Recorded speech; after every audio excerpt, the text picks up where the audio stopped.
Hello guys, and welcome to another video with me. I haven't done one of these little sit down talks for a while, but Allie still knows what to do.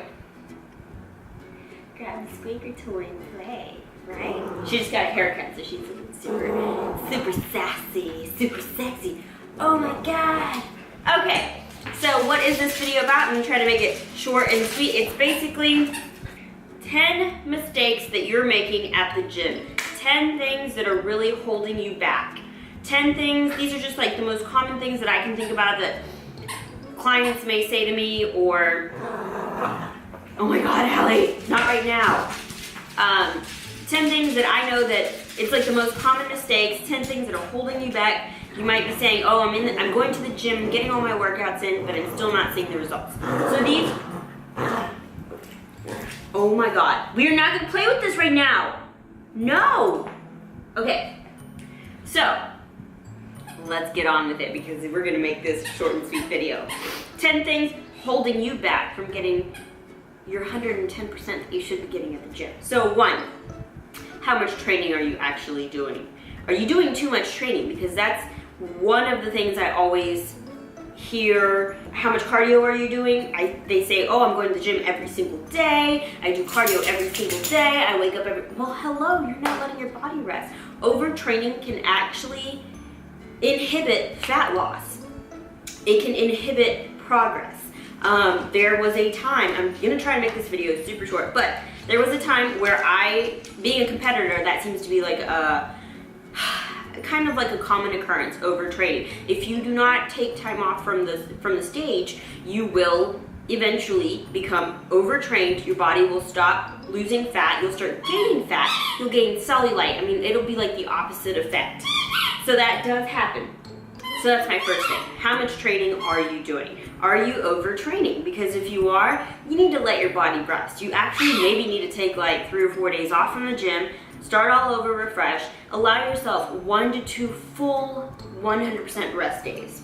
Okay, second thing is, do you have a plan in place? Are you just going to the gym and just being like, okay, so I guess I'm gonna do this and that machine's open, so I'll go do that? No, do you have a structured plan in place? Do you outline your workouts every week, every 4 weeks? You know, like what are you working on? What are your goals? So you need to have, your goals laid out so that you know what kind of plan you need to, I guess, focus on at the gym. So having a plan will make sure you're moving in the right direction. Camera almost fell. Oh my God. Okay. Third, this is like the one that gets me. I have friends who are IFBB pros who, you know, will look at me and they'll say, how do you get out of the gym in like an hour and 10 minutes when you're like literally 4 weeks out from a show? Because I get in there, I put my fucking headphones on and I like get resting bitch face on and not a single living soul talks to me at the gym. So number 3, are you a chatty Cathy? Do you go to the gym and talk to everyone and their freaking mother? How can you get out of there in less than 1 hour? Most of the people I know, it takes them 2 hours to get out of there. Why? Because they do something, they talk, they talk, they talk. Then they talk to that person and then this person comes up to them. I mean, like, it's great to be social at the gym and to like network and communicate with other people there. But when you're in training mode, you gotta be in training mode. And my husband kind of suffers from this. Ashton, he gets in there and it's like, oh, let me just get on my phone. Like, that's his phone time.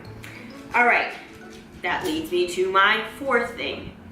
Are you seriously like stuck on your phone / social media / texting the entire time? Like, I see people at the gym like this. They're sitting there like doing fucking like leg extensions. Like, no, I'm sorry, but if you are really doing your workout the way you're supposed to be doing it and literally getting everything out of it, you will not be able to sit there texting or liking pictures on Instagram. It ain't gonna happen. This one is kind of like, I thought about not saying it, but it's kind of the truth, and it's kind of why I've actually never trained with anybody. I do train with Ashton, and sometimes I'll be upfront with him. Number 5, is your friend holding you back? Do you have a training partner that is holding you back from your full potential? If they are, you need to find a way around it. You know, I tell Ashton all the time, I'm like, yo, you're too fucking slow. Let's go. let's go. You're unmotivating.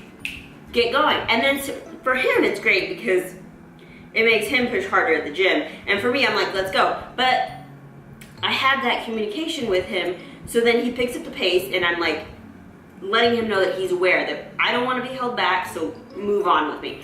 So you got to either be able to tell that person that, hey, you need to pick up the pace and the intensity, or maybe we can't work out together on a regular basis. Just saying. So this kind of, number 6 is, kind of goes with the first one. Are you allowing yourself rest days? You need to have 1 to 2 full rest days, no cardio, no lifting, for your body to recover, for your muscles to rest and recover. That is when you grow. So you can't train legs every single day. You can, but you can't do it forever. You know what I'm saying? If you want to shock the muscles and train like shoulders and chest back to back, great, go for it. But doing it on a regular basis, you know, you have to rest those muscles. Number 7, are you just going through the motions? I can tell you that I have been very guilty of this, and this is kind of where I saw the most growth in my body. Was I was training, and I was on this team that just gave me their workout plan was like 2 pages long for like 1 day. It was like 6 sets of everything, and it was just so much work that I was just found myself going through the motions to try to get down the list instead of focusing on every rep. Now I do like half or even a quarter of the amount of work, and I get so much more out of it. I'm more sore because I'm actually focusing on every single rep, every single set, and giving it my 110% all. So even in your cardio, are you just going through the motions? When you're walking, are you pushing through your heels, squeezing your glutes? When you're doing the side bends, are you really pushing through the heels and targeting that glute hamstring tie-in? Don't just go through the motions. That alone will make such a huge difference. Number 8, are you fueled for your workouts? So a lot of people, and I got my pro card for one year. I trained fasted in the morning. There was just no other way that I could do it. I couldn't do it later in the day because of my work schedule. We worked 55, 60 hours a week. I had to go to the gym at 3 in the morning and get my first cardio in and lift right after that. There was no other choice. I worked great like that. I mean, I saw changes in my physique. It was good, and it's okay when that's all that you have. But in real life, to really see gains and to really see differences, you need to be fueled for your workouts. You will see a lot more gains if you are going after having 2 or 3 meals in your body. You'll lift heavier, you'll have more energy, that sort of thing. Number 9, is your diet working with your training? So you need to look at your diet. Are you eating enough? Are you placing your carbs before, during, after your workouts? You know, so that you get the most of them. They go to the right places instead of getting stored for fat. This goes with number 8, you know, if you're training first thing in the morning, you may not be lifting as much because you're not fueling your body. Again, I always like to eat like 1 hour before my lift. That way I'm fueled, but I'm not so full that I feel like I'm gonna throw up. So I kind of try to time my meals that way. I also try to time it to where I'm done training, then I can eat. And that way I'm in that anabolic state, and I'm hungry and ravenous, and I have food right there. So make sure that your diet is also working with your training, that you're eating enough.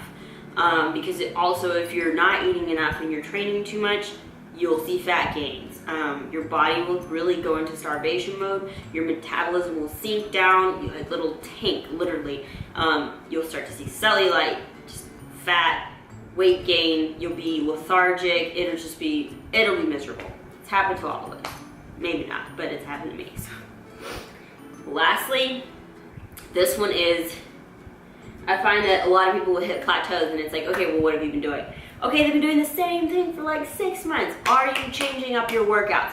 You've got to keep your body guessing. And that's not to say that every single day you need to go with a different workout routine, but every 4 to 6 weeks, change it up. Even if you're just doing the same exercises on a different platform, if you're squatting on the Smith machine or squatting with on the squat rack, squatting with cables, like just change it up and you will see more results. You'll shock your body. It'll just be much better.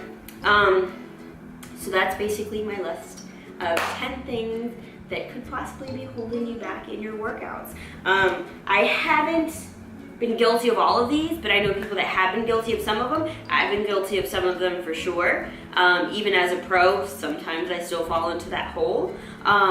So yeah, just, you know, before you throw in the towel, check yourself, check all these things off your list, and yeah, if you have any questions for info and training, I will put my website down below. You can also email me at kpowfit@gmail.com. I am taking on some new clients here and there, so just email me for more info.